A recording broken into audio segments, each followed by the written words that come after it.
இன்னைக்கு இத்தனை மாணவிகள் படிச்சிருக்கிறீங்க, இவ்வளவு முன்னேறிக்கிறீங்கன்னா அதற்கு வெளிநாடுல போய் வேலை செஞ்சுட்டு இருக்காங்க, பல உயர் பதவிகளில் உட்கார்ந்து இருக்கிறாங்க, பன்னாட்டு கம்பெனிகளுடைய பொறுப்புகள்ல.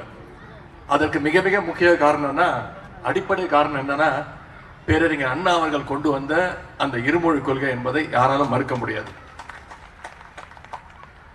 தமிழ்நாட்டில் தமிழுக்கும் ஆங்கிலத்துக்கு மட்டும்தான் இடம், ஹிந்தி திணிப்புக்கு என்றைக்குமே இடமில்லைன்னு சொன்னவர் தான் பேரறிஞர் அண்ணா அவர்கள். அந்த நிலைமையை ஏற்படுத்தி கொடுத்தார்கள். அப்படி இருமொழி கொள்கை மூலமா முன்னேற நம்மள இன்னைக்கு ஒரு குரூப் திட்டம் போட்டு ஒன்றிய பாஜக அரசு இன்னைக்கு மீண்டும் மும்மொழி சட்டத்தை கொண்டு வந்து ஹிந்திய மீண்டும் நம்ம மேல திணிக்கிறதுக்கான முயற்சியில் ஈடுபட்டு இருக்கிறாங்க. அதற்காக கொண்டு வரப்பட்டதுதான் நியூ எஜுகேஷன் பாலிசி, புதிய கல்விக் கொள்கை திட்டம். இந்த புதிய கல்விக் கொள்கை திட்டத்தை கொண்டு வந்தப்போ எல்லா மாநிலங்களும் ஏத்துக்குச்சு. ஆனா நம்முடைய முதலமைச்சர் மட்டும் ஏத்துக்க மாட்டேன்றார். ஏன்னா இந்த புதிய கல்விக் கொள்கையில திருப்பி எப்படியாவது இந்திய தமிழ்நாட்டுக்குள்ள திணிக்கணுங்கிற முயற்சியில ஈடுபட்டு இருக்கிறாங்க. மீண்டும் சமஸ்கிருத மொழியை தமிழ்நாட்டுக்குள்ள எப்படியாவது திணிக்கணும்னு அந்த புதிய கல்விக் கொள்கையில அந்த அம்சங்கள் இருக்கு. மீண்டும் குலக்கல்வி திட்டத்தை எப்படியாவது தமிழ்நாட்டுக்குள்ள திணிக்கணும்னு புதிய கல்விக் கொள்கையை ஏத்துக்க சொல்றாங்க.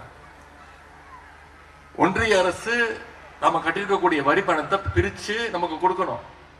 கல்வி நிதியா மட்டும் தமிழ்நாட்டுக்கு ஒவ்வொரு வருஷமும் 2500 கோடி கொடுக்கணும். ஒன்றிய அரசு பிரிச்சு கொடுக்கணும், ஒன்றிய பாஜக அரசு பிரிச்சு கொடுக்கணும். ஆனா தமிழ்நாட்டுக்கு மட்டும் சென்ற வருடத்துக்கு கொடுக்கல. ஏன்னு கேட்டீங்கன்னா சொல்லிட்டாங்க, புதிய கல்விக் கொள்கையை ஏத்துக்க மாட்டேங்கிறீங்க, கொடுக்க முடியாது, ஏத்துக்கிட்டா கொடுக்குறோம்னு சொல்லி மிரட்டி பார்த்துச்சு ஒன்றிய அரசு. ஆனா நம்முடைய முதலமைச்சர்கள் சொன்ன தெரியுமா, நீங்க புதிய கல்விக் கொள்கை மூலமாக மீண்டும் இந்திய திணிக்க பாக்குறீங்க, சமஸ்கிருதத்தை கொண்டு வர பாக்குறீங்க.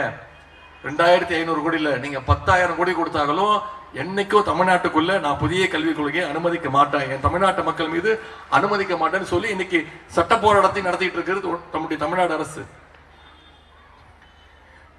அன்றைக்கு மட்டுமல்ல, இன்றைக்கும் இந்தி திணிப்பை தமிழ்நாடு எதிர்க்கும். ஏன்னா இது பேரறிஞர் அண்ணா அவர்கள் பற்ற வைத்த தீ, தலைமுறை தலைமுறையாக பரவி கொண்டிருக்கக்கூடிய தீ. இன்னைக்கு அண்ணா வழியில, கலைஞர் வழியில தான் நம்முடைய முதலமைச்சர் அவர்கள் ஆட்சி நடத்திட்டு இருக்கிறார். எப்படி மொழி உரிமை, நிதி உரிமை, மாநில உரிமைன்னு இன்னைக்கு இந்தியாவில் இருக்கக்கூடிய அனைத்து முதலமைச்சர்களுக்கும் ஒரு எடுத்துக்காட்டாக, வழிகாட்டியாக இருக்கக்கூடியவர் தான் நம்முடைய முதலமைச்சர் அவர்கள்.